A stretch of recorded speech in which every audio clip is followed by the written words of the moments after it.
أعوذ بالله من الشيطان الرجيم بسم الله الرحمن الرحيم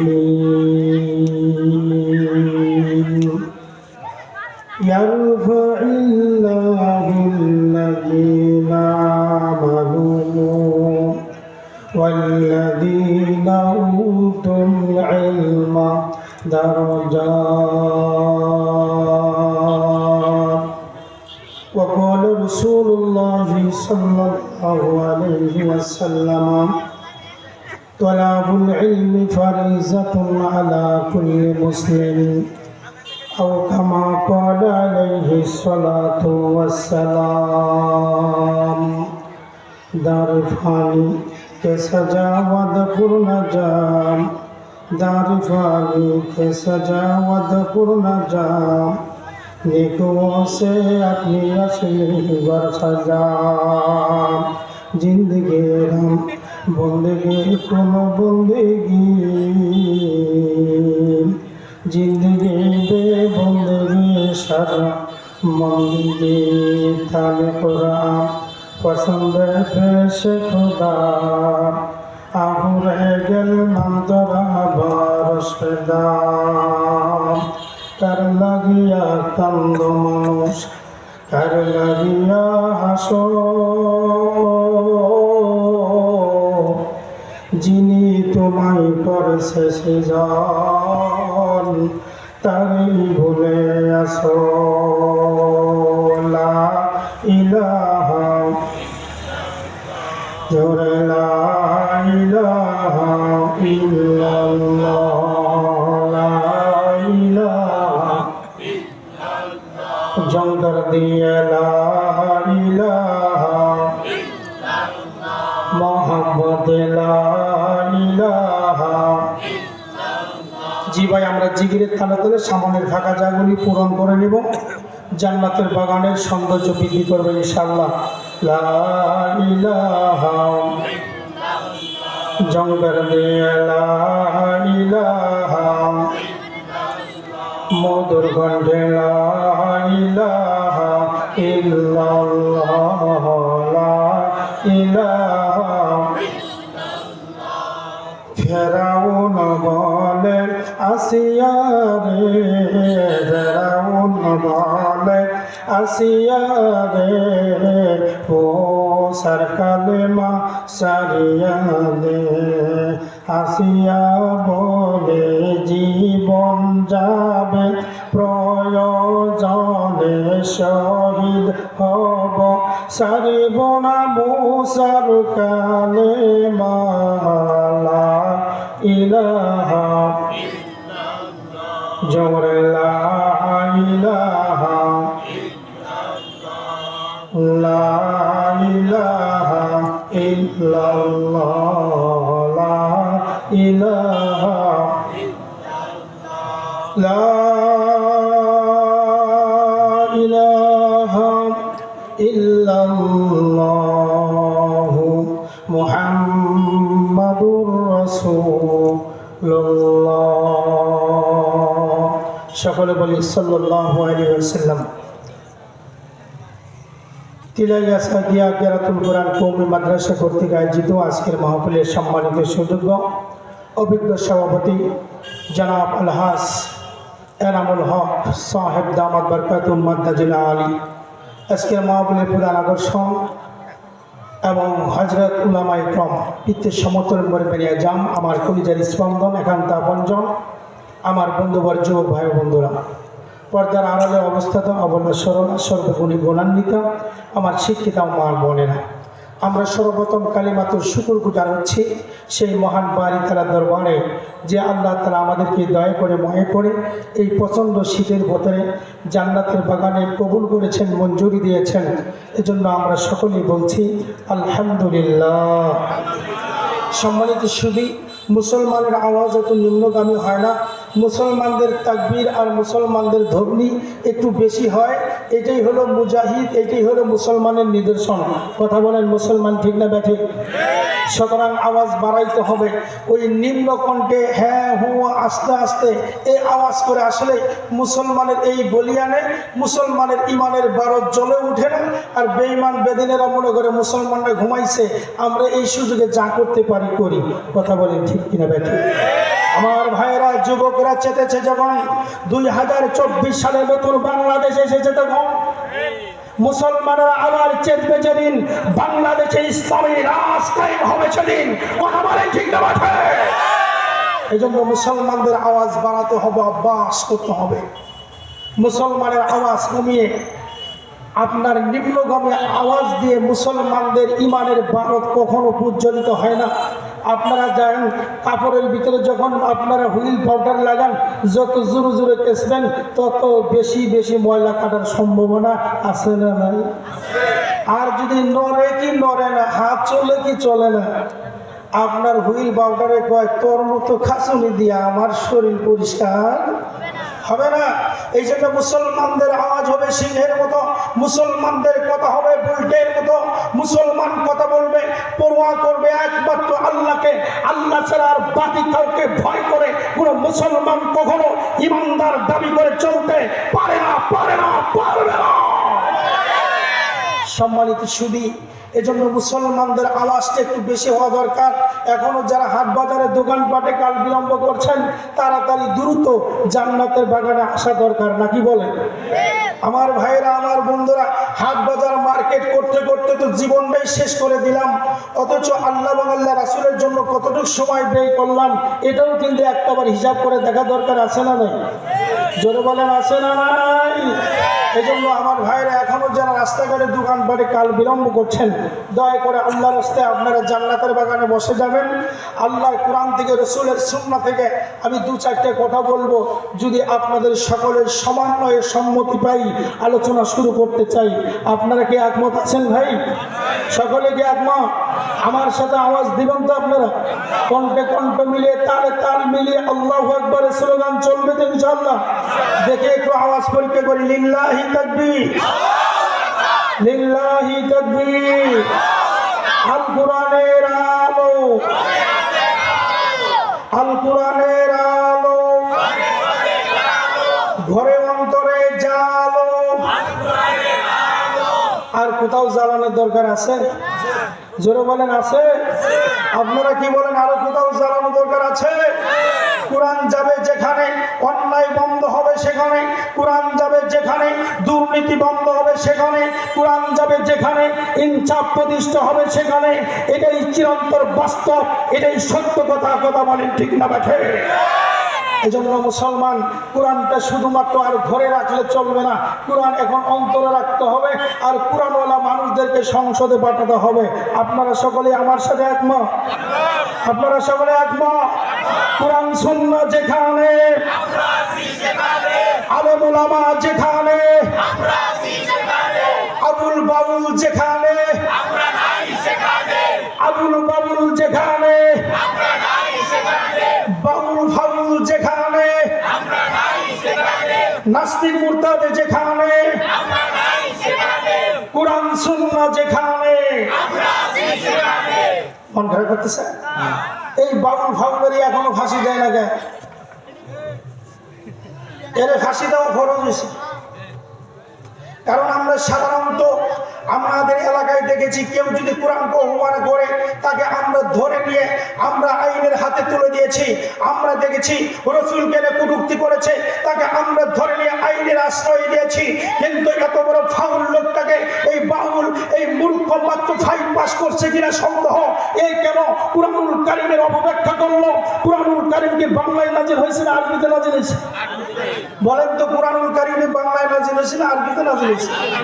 নাচ মানে আমরা বুঝি ড্যান্স, ইংলিশে কয় ড্যান্স, নাকি কুল আউযু বিরাব্বিন নাস, আল্লাহ বলে নাচতে কইছি। কত বড় আহাম্মক আর ব্যাখ্যা!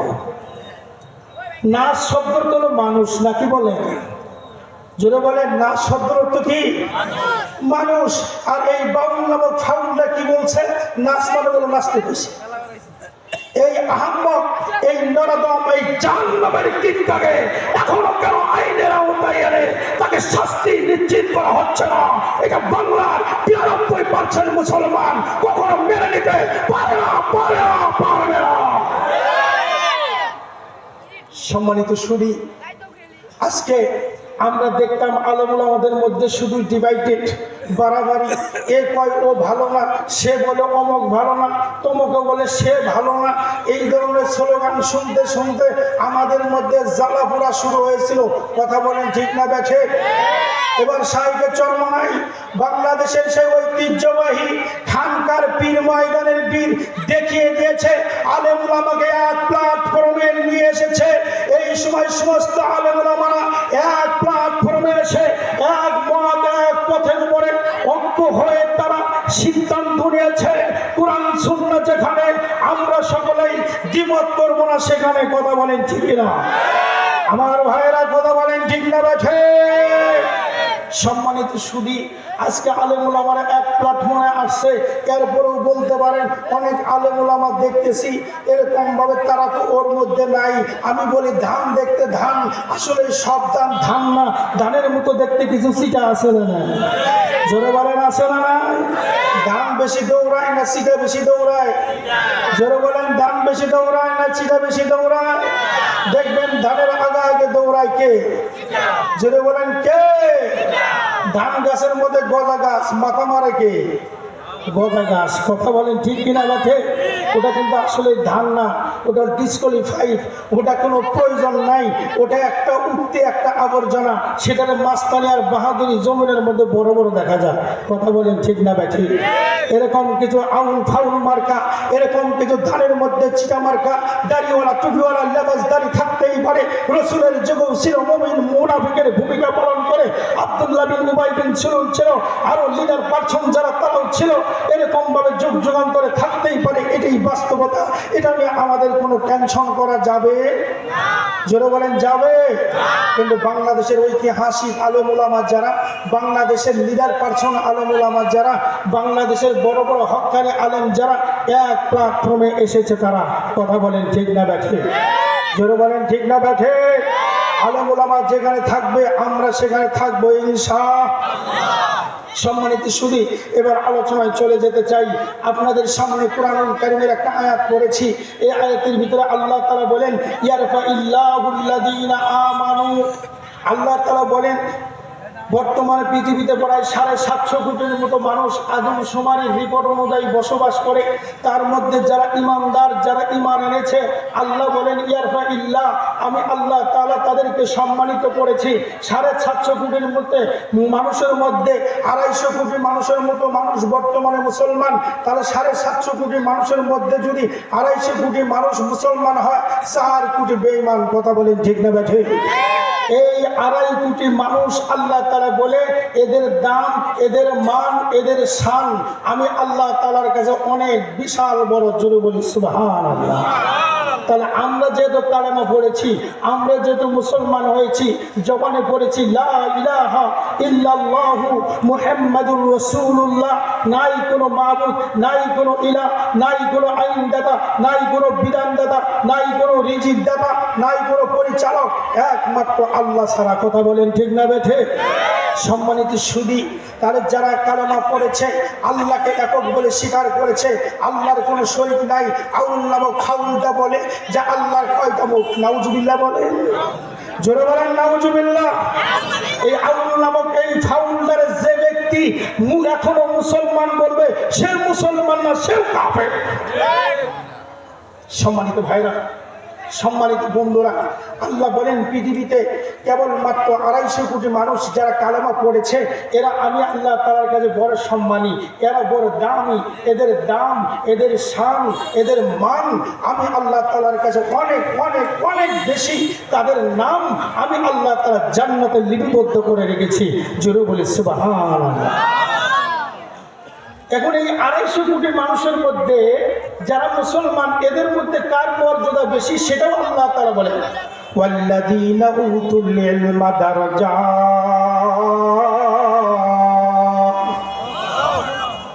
আল্লাহ বলেন এই ২৫০ কোটি মানুষের মধ্যে যাদেরকে আমি আল্লাহ তাআলা কোরআন নামক জ্ঞান দান করেছি, কোরআন সুন্নাহর জ্ঞান যাদের হৃদয়ে সিনার ভিতরে দান করেছি, আমি আল্লাহ তাআলা বলে দিলাম এদের শুধুমাত্র দাম আর মান না, বরং এই কোরআনুল কারীম বুকে ধারণ করে যারা, এই কোরআনুল কারীম পড়ে যারা, এরা বড় সম্মানী, এরা বড় আমার ভিআইপি মেহমান। কিয়ামতের মাঠে যেদিন মানুষ কি কর্তব্য বেবুর হয়ে যাবে, কিয়ামা ইয়াকুনুন নাসু কাল ফারাশিল মাবসুস, যেদিন মানুষেরা কি পতঙ্গের মতো কিল বিল করতে থাকবে, মানুষ দিশাহারা হয়ে যাবে, পাগল পারা হয়ে যাবে। এক পর্যায়ে তারা দৌড়বে হযরত আদম আলাইহিস সালামের কাছে। আদম আলাইহিস সালাম বলবেন, না, তোমাদের সুপারিশ করার মতো শক্তি আমার নাই, সেই সুযোগ আমার নাই, কারণ আমি দমদম খেয়ে ফেলেছি। হযরত নূহ আলাইহিস সালামের কাছে যাবে। নূহ আলাইহিস সালাম বলবে, ৯৫০ বছর পর্যন্ত আমি মানুষকে দাওয়াত দিয়েছি, মানুষ আমার কথা গ্রহণ করে নাই, মাত্র সামান্য কিছু মানুষ আমার কালেমা গ্রহণ করেছে, এমনকি আমার বেটা কিনান পর্যন্ত আমার উপর ঈমান আনে নাই, সুতরাং আমি তোমাদের জন্য কেমনে সুপারিশ করবো রে? এই কথা বলে নূহ আলাইহিস সালাম উপাস্থান দেবে। এভাবে যাইতে যাইতে ধারাবাহিকতা সিরিয়াল অনুযায়ী যাইতে যাইতে হযরত জাতির পিতা ইব্রাহিম আলাইহিস সালামের কাছে যাবে। ও জাতির পিতা ইব্রাহিম, আপনি দয়া করে আমার জন্য সুপারিশ করুন, আল্লাহ যেন হাসরে তার সম্বোধন করে দেয়। আর সহ্য করতে পারি না, আর দুঃখ কষ্ট সহ্য করতে পারি না। এরকম ভাবে বিনয় আর অনুনয় ভাবে কান্না করতে থাকবে। হযরত জাতির পিতা ইব্রাহিম আলাইহিস সালাম বলবেন, আমি কি করে তোমাদের জন্য সুপারিশ করবো রে? আমার বাবা আজও তো ইসলাম গ্রহণ করে নাই।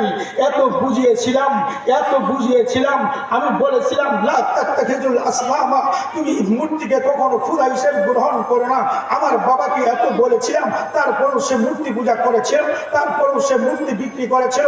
আর সেই মূর্তিকে বাংলার জমিনে স্থাপিত করবার জন্য এক শ্রেণীর নাস্তিকের দালালরা বাংলার জমিনে ষড়যন্ত্র করেছিল। কথা বলেন মুসলমান, ঠিক না? সম্মানিত ভাইরা, হযরত ইব্রাহিম আলাইহিস সালাম বলবেন, না, আমি তোমাদের জন্য সুপারিশ করতে পারছি না, আমি তোমাদের জন্য সুপারিশ করতে পারছি না।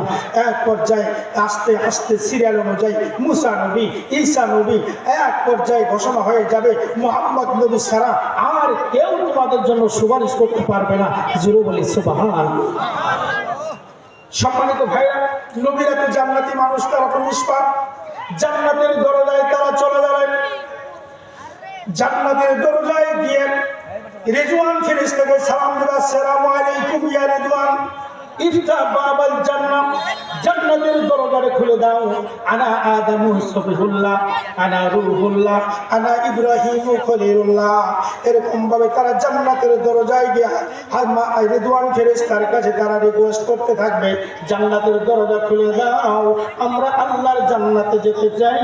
এমন সময় জান্নাতের ফেরেশতা রিজওয়ান ডাকতে বলবে, না না না, কতক্ষণ পর্যন্ত তোমরা জান্নাতে যেতে পারবে না, যতক্ষণ পর্যন্ত দুজাহানের সরদার সাইয়্যিদুনা নবিয়ুনা নবী মুহাম্মদুর রাসূলুল্লাহ সাল্লাল্লাহু আলাইহি সাল্লাম জান্নাতে ঢুকবে না, ততক্ষণ পর্যন্ত তোমরা কেউ জান্নাতে যাওয়ার অনুমতি পাবে না।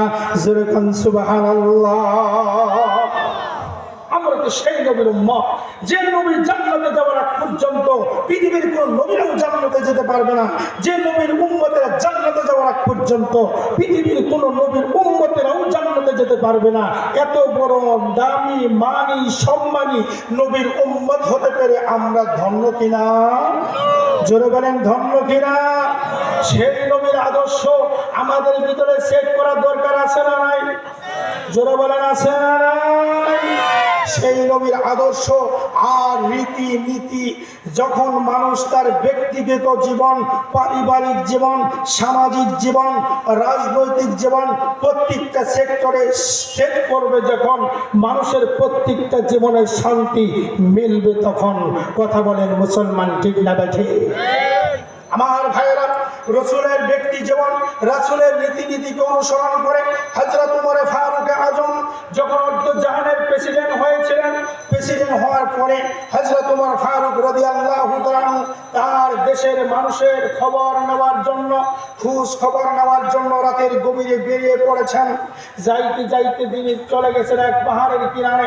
সেখানে গিয়ে দেখেন এক বাড়িতে রান্না হচ্ছে, পাতিলের মধ্যে শুধু পাথর আর পানি, আর নিচে চুলাতে আগুন দেওয়া হচ্ছে, আর বাচ্চাগুলি ক্ষুধার যন্ত্রণায় হাউমাউ করে কান্না করছে আর বলছে, মা খাবার নামবে কখন, খাবার পাবো কখন, ঘুম ধরতেছে, মা খাবারের ব্যবস্থা করে দাও না কেন। এই কথা বলে বাচ্চাগুলি কান্না করতেছে। এই দৃশ্য হযরত ওমর ফারুক আজম যখন দেখেছেন, দেখার পরে হযরত ওমর রাদিয়াল্লাহু তাআলা তিনি কি কর্তব্য বেমুর হয়ে গেলেন। অনেকক্ষণ পর্যন্ত চুলাতে আগুন জ্বালানো হচ্ছে, পাতিলের ভিতরে আগুন লাগানো হচ্ছে, এখনো খানা নামাচ্ছে কেন, নামাচ্ছে না কেন, বাচ্চাদেরকে দিচ্ছে না কেন, কারণটা কি, বিষয়টা তত্ত্বটা ক্লিয়ার করা দরকার আছে না নাই? সম্মানিত ভাইরা, বিদায় হযরত ওমর ফারুক আজম এবার ওই মহিলার কাছে চলে গেলেন। মহিলার কাছে গিয়ে সালাম দিলেন। সালাম দেওয়ার পরে বললেন, মা এখনো পর্যন্ত আপনার খানা তৈরি হচ্ছে না কেন? শিশুগুলি না খেয়ে কান্না করছে, আত্মনাদ করছে, কেন তাদের খানা দিচ্ছেন না? এমন সময় আল্লাহর বান্দী পাতিলের মুখটা খুলে দিয়া বলে, হে আল্লাহর বান্দা, দেখো আমার বাড়িতে রান্না করবার মতো কোনো খাবার নেই, আমার বাচ্চাদের মুখে একটু খাবারের ব্যবস্থা করব, এই বুদ্ধিটা আমার কাছে নাই। বিদায় আমি বাচ্চাদেরকে ঘুম পাড়ানোর জন্য একটা পন্থা অবলম্বন করেছি, যাতে করে বাচ্চারা দেখে আর মনকে সান্ত্বনা দেয়, খাবার হলেই আমার মা খাবার দিবে, এই চিন্তা করে আমার ছেলেরা, আমার সন্তানেরা অপেক্ষায় থাকতে থাকতে ঘুমিয়ে পড়বে। এই জন্য আমি চুলাতে শুধুমাত্র একটা ফর্মালিটি জাল দিতেছিলাম বাচ্চাকে সামলানোর জন্য। এই কথা বলে ওমর রাদিয়াল্লাহু তাআলা চোখের পানি ধরে রাখতে পারলেন না। এমন সময় মহিলার ডাক দিয়ে বলেন, ও আল্লাহর বান্দা, তুমি কে বা কাহারা? তোমাকে তো আমি চিনি না, তবে তোমার মতো মানুষ যদি এই দেশের প্রেসিডেন্ট হতেন, হযরত ওমর হতেন, তাহলে আমাদের কপালটা বড় ধন্য হয়ে যেত, আমরা বড় সৌভাগ্যবান হয়ে যেতাম। এই কথা বলে হযরত ওমরের কাছে যখন ওই মহিলা চোখের পানি ফেলে দিয়েছে, আল্লাহর বান্দা ওমর রাদিয়াল্লাহু তাআলা আর সহ্য করতে পারলেন না। এবার আল্লাহর বান্দাকে লক্ষ্য করে বলেন, মা আপনি আর কান্না করবেন না, আপনি কষ্ট পাবেন না, আমি এখনই আপনার জন্য খাবারের ব্যবস্থা করতেছি। এই কথা বলে হযরত ওমর ফারুক আজম রাদিয়াল্লাহু তাআলা একটা দৌড় দিছে। এক দৌড় দিয়া তেনার বাইতুল মালের কাছে গিয়েছে। বাইতুল মালের কাছে যাওয়ার পরে বাইতুল মালের দারওয়ান ছিলেন হযরত আসলাম রাদিয়াল্লাহু তাআলা। আসলাম রাদিয়াল্লাহু তাআলাকে বলতে, আসলাম তাড়াতাড়ি দরজাটা খুলে দাও, আটার বস্তা আমার পিঠে একটা তুলে দাও। এমন সময় আসলাম রাদিয়াল্লাহু তাআলা ডাকতে বলেন, আমিরুল মুমিনিন, আপনি এটা কি বলছেন? আপনার পিঠে আমি কেমন করে আটার বস্তা তুলে দেব? আমি থাকতে আপনি কেন আটার বস্তা নেবেন?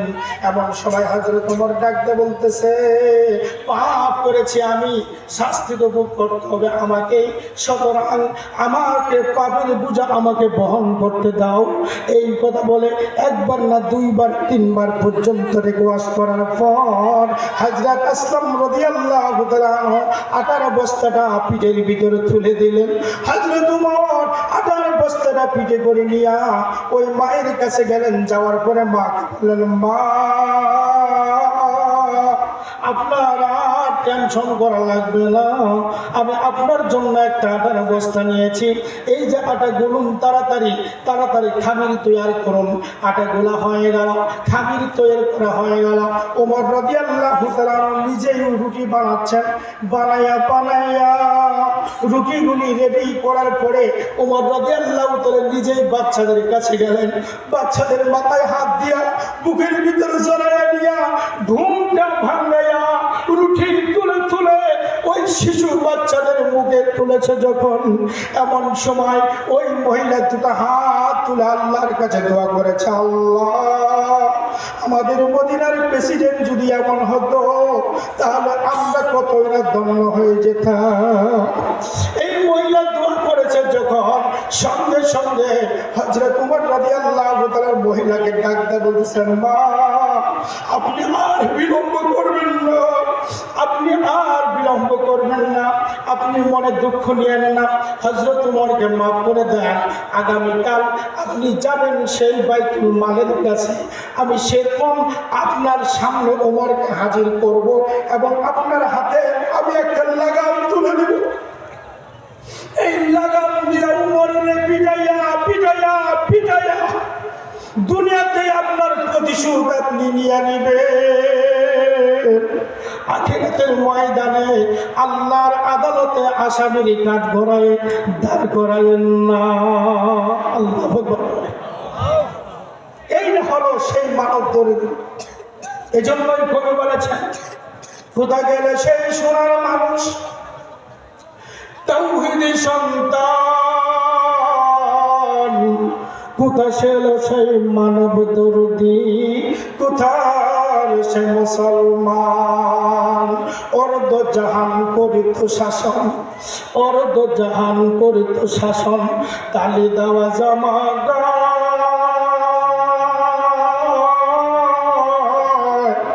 18 বস্তা পিঠে করে নিয়া সে দিত দস্তমায়। কোথা গেল সেই বীর সেনালী তাওহীদের সন্তান, কোথা গেল সেই সোনার মানুষ, কোথার সে মুসলমান। আল্লাহু আকবার বলে। আমার ভাইরা, তারপরের দিন মহিলা বাইতুল মালের সামনে রেডি হওয়ার পরে আল্লাহর বান্দি দেখতেছে ওই চেয়ারে সিংহাসনে বসে আছেন যিনি গতকাল মেহমান ছিলেন আমার বাড়ির, তিনি। জোরে বলেন সুবহানাল্লাহ। এবার মহিলার মাথা নষ্ট হয়েছে কি হয় না? সর্বনাশ! আমিরুল মুমিনিন, ইনি আমিরুল মুমিনিন। এবারে দৌড়ে যাওয়া মহিলা আমিরুল মুমিনিনের কাছে হাজির হয়ে গেছে, পা দুটি ধরবে, ক্ষমা চাবে। আমিরুল মুমিনিন বলে, না মা না, এই কাজ করা যাবে না, কারণ দোষ করেছি আমি আরো আগেই কেন তোমার বাড়ির খোঁজ খবর নিলাম না? তোমার বাড়িতে মানুষ না খেয়ে আছে, আমি ওমর মদিনার প্রেসিডেন্ট হওয়ার পরে আনন্দ জীবন যাপন করি, এটা তো কখনো মেনে নেওয়া যায় না। এই কথা বলে আমিরুল মুমিনিন একটা লাগাম বের করে দিলেন। এবার ওই মহিলার হাতে লাগামটা দিয়ে বলেন, মা তুমি আমাদের পিটাইয়া পিটাইয়া পিটাইয়া আমাকে রক্তে রক্তাক্ত করে দাও, কিয়ামতের ময়দানে যেন আমার আল্লাহর আদালতে দাঁড়ানো লাগে না। আল্লাহু আকবার।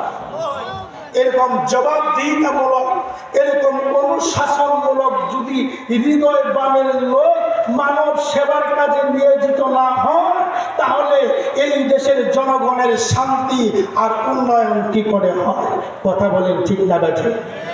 এজন্য হযরত আলেম ওলামা যারা, তারা আল্লাহকে ভয় করে, আল্লাহ তাআলা নিজেই এই কোরআনুল কারীমের ভিতরে বলেছেন, ইন্নামা ইয়াখশাল্লাহ মিন ইবাদিহিল উলামা।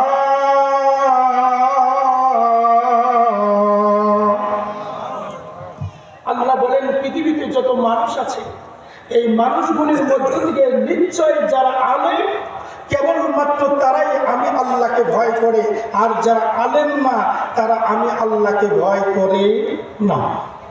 কারণ চিনলে শোনা, না চিনলে, যারা কোরআন পড়লো না তাদের সঙ্গে আল্লাহর ভালোবাসা রিলেশনশিপ হলো না, আর যে চিনল না, কোরআন পড়লো না, রিলেশনশিপ হলো না, সে আল্লাহর সাথে কি ভালোবাসা হবে? সে আল্লাহকে কি ভয় করবে? আর আল্লাহ তাআলা বলেন, আমি আল্লাহ তাআলা তো ওই সমস্ত মানুষদের জন্য জান্নাতুল ফেরদাউস বরাদ্দ করে রেখেছি যারা হৃদয়ে আমি আল্লাহর ভয় লালন করে। জোরে বলি সুবহানাল্লাহ। তাই তো রব্বুল কারীম বলেন, ওয়া আম্মা মান খাফা মাকামা রাব্বিহি ওয়া নাহান নাফসা আনিল হাওয়া ফাইন্নাল জান্নাতা হিয়াল মাওয়া।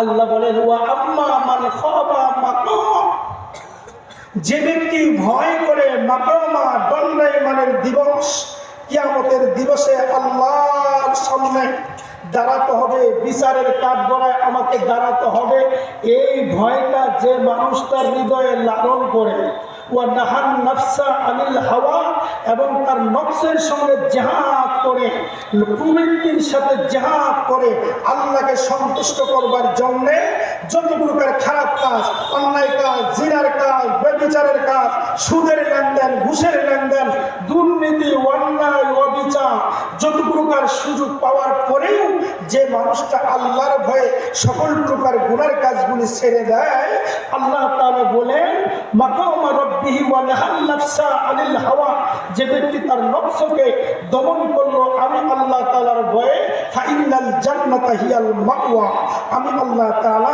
তার ঠিকানা বানিয়ে দিলাম জান্নাতের মধ্যে। চির বলে সুবহান।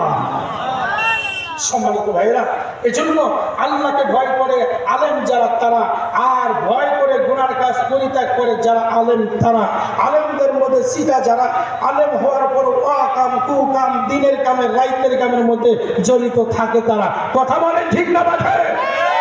আমাদের সমাজে কিছু আলেম আছে দেখবেন সুদের লিডার, আমাদের সমাজে কিছু আলেম আছে ঘুষেরও লিডার, আমাদের সমাজে কিছু লেবাসদারি আছে, এরা দেখবেন ওয়াকাম কুকাম অন্যের আল জমি কাইতে কাইতে নামানেরও প্লেয়ার আছে না? একমাত্র কারণ লেবাস আছে, অন্তরে আল্লাহর ভয় নাই। আল্লাহ তাআলা বলেন অন্তরে আমার ভয় সৃষ্টি করবে যারা, যারা মুমিন মুত্তাকি, যারা আমার ভয় অন্তরে সেটিং করবে তারা। আল্লাহ তাআলা সেটাই বলেন ওয়াল্লাযীনা আমানু ওয়া কানু ইয়াত্তাকুন।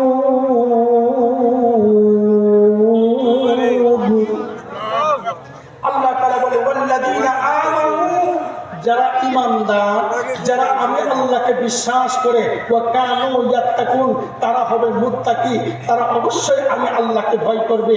যারা ঈমানদার হওয়ার পরে যদি আল্লাহকে ভয় না করে, গুনার কাজ যদি বর্জন না করে, পাপের কাজ যদি ছেড়ে যদি নাই দেয়, তাহলে আল্লাহকে কি ভয় করেছে, ও কিসের মান এনেছে? এমন ঈমানদার সমাজে আছে না নাই? জোরে বলেন আছে না নাই? মুসলমান দাবি করে এরকম ভাবে অন্যায়, অবিচার, দুর্নীতি, মানুষের মাল সম্পদ ঠকায় খায়, এমন ধরনের ইমানদার আছে না নাই? আল্লাহ বলে দিছে এরা কোন শ্রেণীর ইমানদার, সেটা আল্লাহ সূরা বাকারার ভিতরে বলে দিয়েছেন।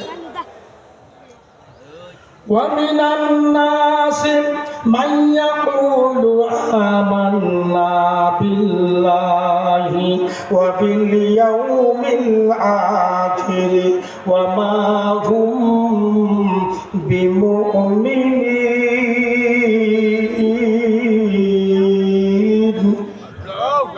আপনারা আল্লাহ রাব্বুল আসতে বলেন কেন? কোরআনের আয়াত তেলাওয়াত শুনলে ভালো লাগে না? যে লোকটার কোরআনের তেলাওয়াত শুনলে ভালো লাগে না, ওই লোকটার ঈমানের ব্যাটারি নষ্ট হয়ে গেছে, ওই লোকটার ঈমানের চার্জ হয়ে গেছে।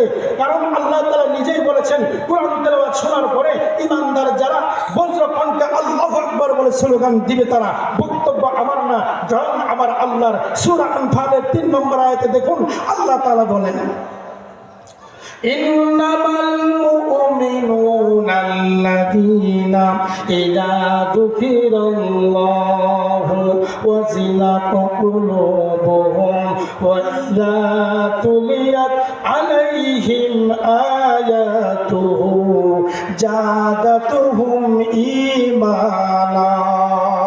আল্লাহু আকবার বলেন। আল্লাহ তাআলা বলেন মুমিনদের বৈশিষ্ট্য হলো ইন্নামাল মুমিনুনা আল্লাযীনা, নিশ্চয় মুমিন ওই সমস্ত মানুষেরা যখন তাদের সামনে আল্লাহ রাব্বুল আলামিনের বরত্বের কথা বলা হয়, আল্লাহ রাব্বুল আলামিনের বরত্ব আর মহত্বের কথা বলা হয়, যখন তাদের সামনে আযান হয়ে যায়, যখন তাদের কানে মুয়াজ্জিনের আযানের আওয়াজ আল্লাহু আকবার স্লোগান উঠে যায়, আল্লাহর বান্দারা তখন আর স্থির থাকতে পারে না। আল্লাহর বান্দা মুমিন যারা নামাজে চলে যায় তারা, কথা বলেন ঠিক না ঠিক? আর আজকে তো আযান দেওয়ার পরেও আমরা এমন দোকানদার, হাই রে ব্যবসায়ী, ব্যবসা করে উন্নয়নে বসায় বলেছে মনে হয়, দোকান বন্ধ করে নামাজে গেলে সময় নষ্ট হয়। মোবাইল দেখতে দেখতে হাই রে মাসুক হয়ে গেছে মোবাইলে। এই মোবাইল নামক ভাইরাসটাই আজকে যুবকদের জীবনটার ছয় চাষ বানায় ফেলেছে। যুবকদের জীবন নষ্ট হওয়ার মূল কারণ তিনটি। বলেন কয়টি? জোরে বলেন কয়টি? যুবকদের জীবন নষ্ট হওয়ার মূল কারণ তিনটি। তার মধ্যে এক নম্বর হলো মোবাইল, টাচ মোবাইল। এই টাচ মোবাইল যার জীবনে আছে 80% লোকের পড়াশোনার মেধা, ব্রেন, বুদ্ধি পিএস খেতে গেছে। আর দেখবেন কত ধরনের গার্লফ্রেন্ড হয়েছে, গার্লফ্রেন্ডের কোন শেষ নেই। খালি তার ও হাই হাই হাই করে মেসেঞ্জারে চলে গেছে, ইমুতে চলে গেছে। আগে তো কানে মোবাইল দিয়ে কথা বলছে, তৃপ্তি হয় নাই। এই জন্য আপনার ওই ইসরায়েলেরা, আপনার ওই ফ্রান্সের গবেষকরা বের করেছে, এটা দিয়ে শুধুমাত্র হবে না, আরো কিছু প্রয়োজন। এমন একটা ফর্মালিটি যে বের করছে, এখন ইমুতে চলে যাবে, কানে কথা বলে আর কি হবে? এখন আসো না, চোখে চোখে চোখে লেগে যাবে। কথা বলেন ঠিক না? আমার ভাইরা, কি একটা অবস্থা! যে ব্যবসা বিদেশে থাকে, ঢাকা শহরে থাকে, কামাই করে বউরে সুখে স্বাচ্ছন্দ্যে জীবন কাটানোর জন্য এই বউ সেই স্বামীর টাকা দিয়ে অন্য জগতে পরকিয়া করে আর খালি মেসেঞ্জারে চ্যাটিং করে। কথা বলেন ঠিক না? আমার ভাইরা, কি একটা অবস্থা! এই যুবকদের আজকে জীবন নষ্টর মূল কারণ তিনটি। এক নম্বর, এই টাচ ফোনে যাইয়া অনৈতিক কর্মকাণ্ডর জগতে ঢুকে গিয়েছে, যার কারণে এ টু জেড। ভাইজান, কোন জগতে যাবেন? এমন কোন জগৎ নাই যে জগৎ আপনার ইউটিউবে নাই। গুগলে গেলে এমন কোন জগৎ নাই যে জগতে ভিতরে বাহিরে অন্তরে যা আছে সব ওপেন হয়ে যায়। দুই নম্বর হলো নেশা, মদ এবং তৎসঙ্গে এই সিগারেট থেকে শুরু হয় গাঁজা, গাঁজা থেকে শুরু হয় মদ, তারপরে যদি একটু ভিআইপি পার্সনের ফুলা নেতা খেতে হয় তাহলে তো ডন নাই, নাকি বলে? শুরু হয়ে গেছে। আস্তে আস্তে দেখা যায় বাবা এত বড় শিক্ষিত, বেটা হয়েছে হাফটাল। কথা বলেন ঠিক কিনা? এই মাস্টার সাহেব আজকে সন্তানের কারণে সমাজে মুখটা পর্যন্ত দেখাতে পারে না। কথা বলে ঠিক না? এই নিশা, এই নিশারাই আজকে আমাদের যুবকদের জীবন করেছে দিয়ে নিশা। তিন নম্বর,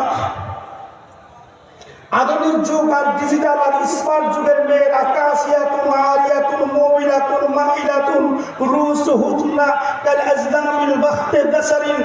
রাসূলুল্লাহ সাল্লাল্লাহু আলাইহি ওয়াসাল্লাম কিয়ামতের পূর্বাভাস দিয়ে গেছেন, কিয়ামতের পূর্বলগ্নে এমন কিছু মেয়ে বের হবে যে মেয়েরা কাপড় পরার পরে উলঙ্গ থাকবে। জোরে বলেন ঠিক না? আমাদের সমাজে এমন মেয়ে নাই? জোরে বলেন আছে না নাই? এমন কাপড় পরবে যে কাপড় পরলে আরো টান টান করে। রাগ করতেছে? মন খারাপ? কথা সত্য না মিছা? জোরে বলেন, কথা সত্য না মিছা? সত্য কথা বলবে যখন তিতা লাগবে তখন আল্লাহ মরুন, সত্য কথাটাই তিতা। আমার ভাইরা, কথা ঠিক না? দেখে হাদিস সাহেব হজ করেছে, আবার মৌলানা সাহেব মৌলানা হয়েছে, তার উপরেও আধুনিক যুগ আর ডিজিটাল যুগে জাহিলি যুগের মতো বেপরদা বেলাজ বেহায়া বানাইয়া টান টান করে এরকম ভাবে চলে, যুবকের মাথা খালি কিন কিন কিন কিন করে ঘুরে। কথা বলেন ঠিক না? দেখে আল্লাহ রাসূল বলেছেন কাসিয়াতুন আরিয়াতুন, তারা কাপড় পরার পরেও থাকবে উলঙ্গ। মুমিলাতুন মাইলাতুন, তারা এমন ভাবে অর্ধ উলঙ্গ হয়ে থাকবে, পরপুরুষকে তার দিকে আকর্ষিত করবে। মাইলাতুন, পরপুরুষ যখন তার কাছে এসে যাবে, মাইলাতুন, সে নিজেও কি করবে? বিনোদন আর ভালোবাসা দিবে। ভালোবাসা দিতে দিতে এমন জগতে চলে যাবে পিতা মাতার মান সম্মানের গোষ্ঠী শেষ। কথা বলেন ঠিক না? বাবা মা কত স্বপ্ন দেখেছিল আপনাকে বিসিএস ক্যাডার বানাবে, বাবা মা কত স্বপ্ন দেখাচ্ছিল আপনাকে ডাক্তার বানাবে, বাবা মা কত স্বপ্ন দেখেছিল আপনাকে বড় শিক্ষা ক্যাডার বানাবে, আপনাকে কত নিয়ে স্বপ্ন দেখেছিল।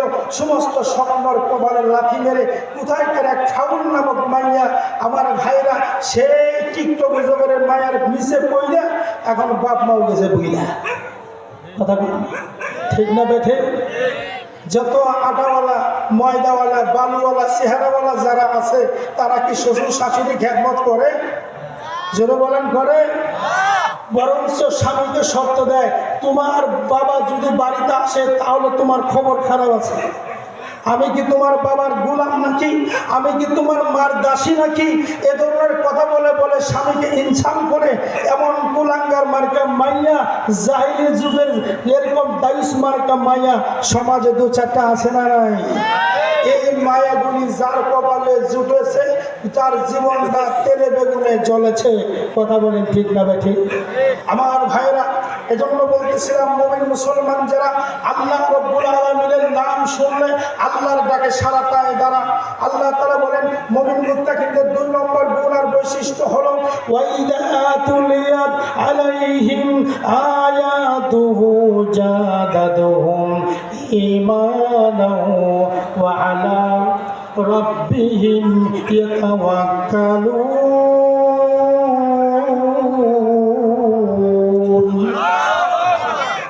আল্লাহ তাআলা বলেন মুমিন যারা তাদের 2 নম্বর গুণ আর বৈশিষ্ট্য থাকবে ওয়াইদা তুলিয়াত আলাইহিম, যখন তাদের সামনে আল্লাহর কোরআন তেলাওয়াত করা হবে জাদাতুল ঈমানা, তখন তাদের ঈমানটা বেড়ে যাবে, তাদের ঈমানের শক্তি বেড়ে যাবে, ঈমানের বারত বেড়ে যাবে, যার কারণে ঈমানের বলতে বলিয়ান হয়ে লিল্লাহি তাকবীরের স্লোগান দেবে আর বাতিল নাস্তিক মুরতাদ লেজ গুড়িয়ে পাবে।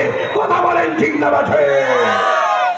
আল্লামা মামুনুল হক গর্জন ছেড়েছে যখন, বাংলাদেশের আলেম ওলামারা গর্জন ছেড়েছে যখন, মূর্তি স্থাপনকারীরা পালিয়েছে তখন। কথা বলেন ঠিক না? বাংলাদেশের আলেম ওলামারা স্লোগান তুলেছিল যখন, ওই কুলাঙ্গার তাসলিমা নাসরিন কোরআন বিদ্বেষী বাংলার জমিন ছেড়ে পালিয়েছে তখন। আমার ভাইয়েরা, এই যুগেও আজকে কোরআন পক্ষের লোক যারা, ইসলামপন্থী যারা এক যুগে গর্জে উঠবে যখন, আপনার বাংলাদেশের এই আউল ফাউলার নাস্তিক মার্কা যারা আছে তারাও লেজ গুড়িয়ে পালাবে তখন। কথা বলেন মুসলমান ঠিক কিনা বেঠে? এজন্য আমি আপনাদের উদাত্ত আহ্বান করব, আগে ঈমান বাঁচান, আগে ঈমান বাঁচান। ঈমান বাঁচাইতে হবে। ঈমান যদি থাকে একদিন না একদিন জান্নাতে যাওয়াই যাবে, কিন্তু ঈমানটাই যদি চলে যায় জান্নাতে যাওয়ার সুযোগ। আপনারা, আমার শরীরে একটা হাড় আছে, হাড়টার নাম হলো মেরুদণ্ড। এই মেরুদণ্ড হাড় সজীব থাকবে যতক্ষণ একটা মানুষ চলাফেরা, হাঁটা বাজার, হাট বাজার, খেলাধুলা যা আছে সব করতে পারবে। আর এই মেরুদণ্ড হাড়টা যখন আপনার প্লাইস হয়ে যাবে, অচল হয়ে যাবে, ওই মানুষটা চলতেও পারবে না, ফিরতেও পারবে না, গাড়ি চালাইতেও পারবে না, হাটেও যেতে পারবে না, বাজারেও যেতে পারবে না। আমার মতো করে বক্তৃতাতে গেলে ঠুট যাবে একদিকে, কথা যাবে আরেকদিকে। কথা বলেন ঠিক না বে ঠিক? আমার ভাইরা, ঠিক তদরূপভাবে যখন কোনো মানুষের ঈমান নষ্ট হয়ে যাবে, যখন মানুষের ঈমান নামক মেরুদণ্ডই নষ্ট হয়ে যাবে, তখন ওই মানুষের দ্বারা জিনার কাজ চলবে, ঘুষের কাজ চলবে, সুদের লেনদেন চলবে, দুর্নীতি চলবে, মানুষের জমিনের আইন কাটাকাটি চলবে, অন্যায় মানুষের উপরে আঘাত করে চলবে, ন্যায় কথা বললে তার বিরুদ্ধে আন্দোলন করবে, মিছিল মিটিং করবে, আপনার ইহুদিদের দালালি করবে, আবু জেহেলের বন্ধু হবে, উতবা সাইবার বন্ধু হবে, ফেরাউনের বন্ধু হবে, হামানের বন্ধু হবে। কথা বলেন ঠিক না বেঠে? এই জন্য ইমানের বারোটা ঠিক করতে হবে। ইমানের মেরুদণ্ড হাড়টা যদি ঠিক থাকে একদিন না একদিন আপনি জান্নাতে যেতেই পারবেন। কিন্তু ইমান যদি নষ্ট হয়ে যায়, যতই আপনি আমল করেন না কেন কোনো লাভ হবে না। আপনার খালায়ের তালাই যদি না থাকে, মাছ যত বড় বড়ই ধরেন না কেন মাছ খালায় জমা হবে না। ঠিক তদরূপভাবে ইমানের ভিতরে যদি প্রবলেম ধরে যায়, ইমান যদি নষ্ট হয়ে যায়, আপনি যত বড় আমলদার হন না কেন, যত বড় তাহাজ্জুদ গুজার হন না কেন, যত বড় হজকারী হন না কেন, যত বড় জাকাতকারী হন না কেন, যদি আপনার ঈমান ঠিক না থাকে সমস্ত আমল ধ্বংস হয়ে যাবে। কথা বলেন ঠিক না ঠিক? এই জন্য সম্মানিত শুধু এই ঈমানটা সংশোধন করতে গেলে হযরত আলেম ওলামাদের পক্ষে যেতে হবে, আলেম ওলামাদের সাথে বসতে হবে, আলেম ওলামাদের সঙ্গ দিতে হবে। আল্লাহ তাআলা বলেছেন, ইয়া আইয়ুহাল্লাযীনা আমানু কু আনফুসাকুম ওয়া আহলিকুম নারা, হে ঈমানদাররা নিজেরা জাহান্নামের আগুন থেকে বাঁচো, তোমাদের পরিবার অধীনস্থ অধিবাসী যারা আছে তাদেরকে জাহান্নামের আগুন থেকে বাঁচাও। এই জন্যই আজকে দেখা যাচ্ছে বড় বড় আলেম ওলামারা আজকে আপনাদের ধারে ধারে আসতেছেন, কোরআনের কথাগুলি বলতেছেন। আপনারা দেখুন না কেন বাংলার সেই শাইখে চরমনাই, আপনারা দেখুন না কেন সেই ইলাজাউল করিম, যিনি হলেন খানকার বীর, ময়দানের বীর, যেই দরবারে যাওয়ার কারণে হাজার হাজার মানুষ, দাড়ি ছাড়া মানুষগুলি দাড়ি রেখেছে, হাজার হাজার বেনামাজি মানুষ নামাজ পড়া ধরেছে, হাজার হাজার শার্ট প্যান্ট পরা মানুষ এরকম গায়ে পায়ের ভিতরে জুব্বা তুলে নিয়েছে। যে মানুষটা ভুলো শুক্রবারে মসজিদে যেত না, সেই মানুষটা এখন তাহাজ্জুদের নামাজে দাঁড়িয়ে যাচ্ছে। আমার ভাইয়েরা, কাল্লু মাস্তানের মতো একটা কালো মাস্তান, যে কালো মাস্তানের নাম শুনলে মানুষ এমনি ভয় পাইতো, যে কালো মাস্তান মানুষটা খুন করলে তার ঘুম হতো না, সেই কালো মাস্তানের মতো মানুষ আল্লাহর প্রিয় বান্দা হয়ে আজকে আল্লাহর ওলিতে পরিণত হয়ে যাচ্ছে। এজন্য আল্লাহর ওলিদের দরবারে যাওয়া দরকার আছে না নয়? তবে ওলির নামে ফাউলদের কাছে কখনো যাওয়া যাবে না। একটা সূত্র আপনাদেরকে বলে দেই, যে পীরের দেখবেন তাহাজ্জুদ নামাজ কামাই আছে, ওইটা পীর না, ওটা বাটপার। ফরজ নামাজ তো করেই না, ওয়াজিব তো আদায় করেই না, দাঁড়িয়ে তো রাখে না, মুসলা। আমার ভাইরা খালি টানে আর টানে, আরেকজন লোক না ডাইলে করলে ইস্ক উঠে না। এমন ধরনের মানুষও বলে পীর হয়। এই সমস্ত পীরের কাছে গেছে যারা নিজের জীবন ইমান বিলায় নাস্তিক হয়েছে তারা, সুতরাং এদেরকে বর্জন করুন। উলামায়ে হক্কানীদের কাছে যাবেন, তাদের কাছে যাওয়ার পরে আপনি দেখবেন দুনিয়ার জীবন আপনার সুন্দর হবে, আখিরাতের জীবন সুন্দর হবে। এই জন্য আমি আপনাদের উদাত্ত আহ্বান করব, আগামী 18, 19, 20 কুড়িগ্রামের ইজতেমা, চরমনাইয়ের নমনায় কুড়িগ্রামের ইজতেমা। এখানে আসুন, 3টা দিন খাস নিয়াত করে যাবেন, 3টা দিন সেখানে থাকবেন। আল্লাহর ওলিদের মধু মিশ্রিত বাণীর ভিতরে, আলোচনার ভিতরে আপনার আমার ঈমান এবং আমলের ভিতরে রেখাপাত করতেই পারে। হতে পারে আমার আর আপনার জীবনের মূল ঘুরে যেতে পারে, হতে পারে আমরা জুলুমাতের রাস্তা থেকে হেদায়েতের রাস্তায় পরিচালিত হতেও পারি।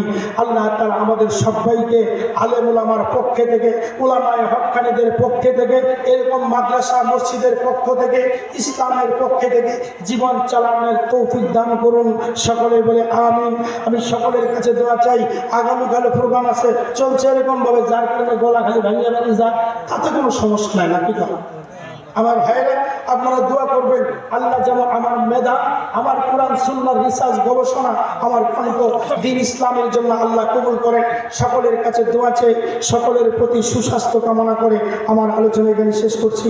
ওয়া মা আলাইনা ইল্লাল বালাগ।